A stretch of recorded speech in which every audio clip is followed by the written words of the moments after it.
In today's video, I'm going to teach you how to name a container in Elementor. Whether you're building a new website or tweaking an existing one, naming your containers can really streamline the design process and help keep everything organized.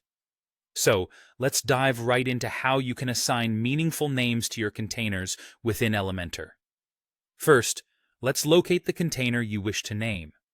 Within your Elementor page editor, simply click on the container or the section that you want to name. This is typically an area in your layout that holds content, like a hero section, services area, or perhaps an about section. Clicking on the container will highlight it, showing you that it's selected and ready for further customization.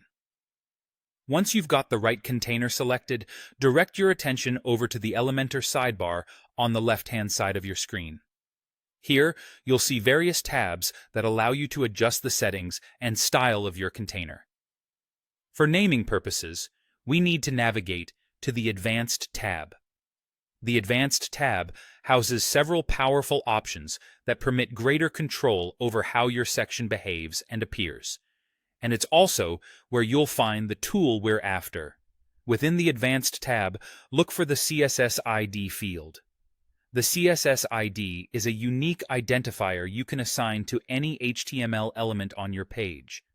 This not only helps you keep track of different elements, but also allows for easier targeting when applying custom CSS or JavaScript later on.